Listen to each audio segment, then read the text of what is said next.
I grew up in a kind of a normative Israeli little town in the north, and I was a really good student, so an excellent student even. So I was really immersed. I was really immersed in the system as a student, as a pupil, and the experiences when people ask whether Palestinians or how Palestinians are represented, I mean, the short answer is they're not represented at all. I mean, the only thing that you learn as a child, and actually later as a teenager in high school, is that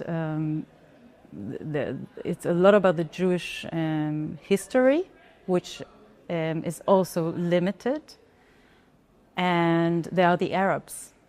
I don't even remember using the words Palestinians in school.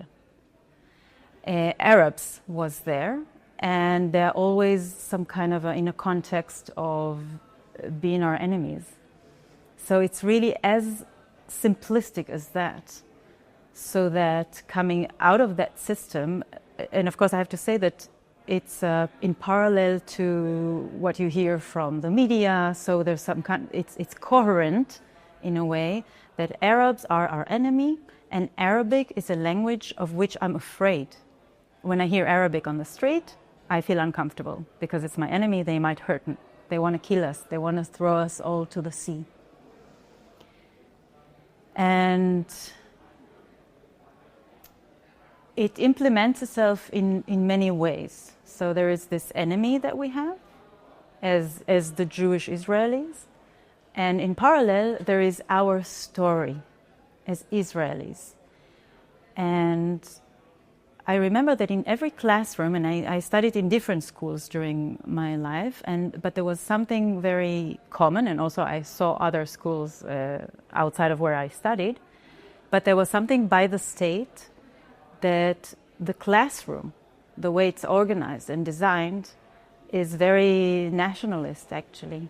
So in every classroom, there is a picture of the map of Israel.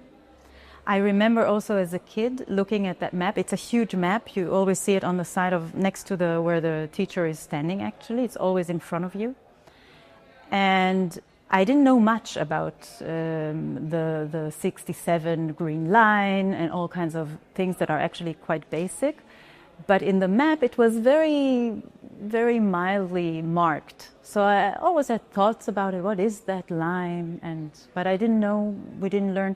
What you learn is from history books is that there was a war, the 6-day war, and we won that war within 6 days. Very heroic kind of storytelling.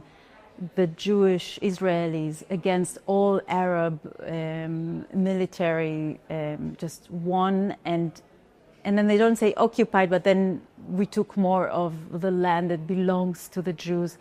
And the storytelling is also always connected and referenced to what we learn in other classes apart from history, which is the Bible. There's a special class that you learn from 2nd grade, and maybe nowadays it's already 1st grade, until the 12th grade, where you graduate, and you have to also take the final test about the Bible.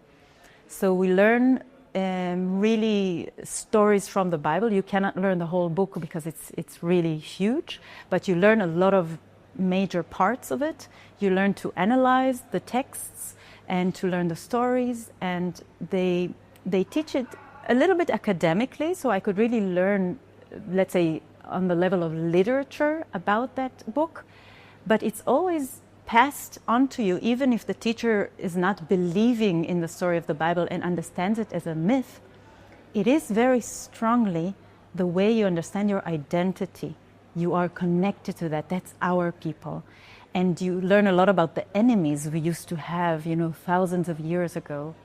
And that's maybe the only place as a child where I would say that the word closely to Palestinians, we have the word, so in the Bible it says Plishtim. So these were also our enemies.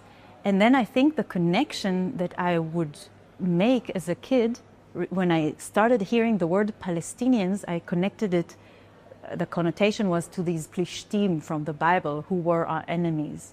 So there are all kinds of linguistic things that are happening. And in addition to this map next to the teacher, there is still always the role of independence, it's called. It's quite a short text, but they print it a bit larger. That was signed on by David Ben-Gurion, the first Prime Minister of Israel in 1948, in May 1948, when the Israeli state was announced, founded, approved by the UN. And it's a big historical moment. You learn a lot, like not the details of what happened on that day, but you learn a lot about how that came to be and the world approving us as a state and this declaration.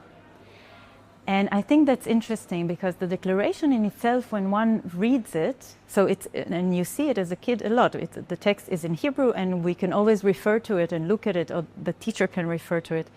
It's exactly this kind of spirit in which the state was founded. The spirit is liberal Zionism. And that's exactly what, with the years when I grew up and I became an activist and understanding the real story of Israel, Palestine, and where I grew up.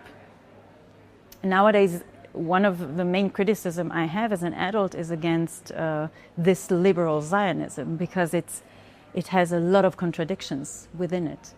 And this, as I said, this text of this Declaration of Independence has really beautiful words, as well as being quite racist, if you really look deeper into it.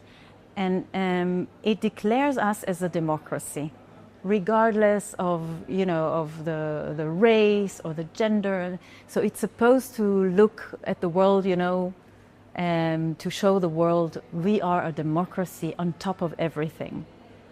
And of course, apart from the map and the Declaration of Independence, there is the Israeli flag. So these three items that are really burned in your brain as a kid from a very young age. I mean, sometimes it's also in kindergarten, you already see it. And it creates a strong part of your identity, and you look at it in a very, very positive light. And you learn through the history books and all kinds of other books, and as I said, with the Bible, and in literature class. And there are all kinds of extra classes in addition that are nowadays even more not Judaism class, but they call it like a heritage. So you learn specifically about the heritage of Judaism, but it's all Zionism actually. That's another thing as an adult, that I had to relearn Judaism when I came out of Israel, because there is so much history, rich history of Judaism in Europe and in other places that you cannot learn in school because it's so focused on Zionism and what it means, to be a Jew who survived the Holocaust and came to Israel. And it always leaves a lot of questions. So who are those Jews that are sitting next to me, but they are not from Europe? They're not descendants from Europe. They are from North Africa. They are from Asia, from Arab countries.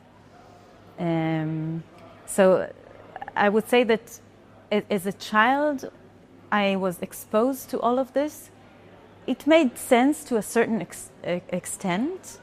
And it was very nice to grow up and feel like I'm on the good side. I'm the good guys, and it's very effective.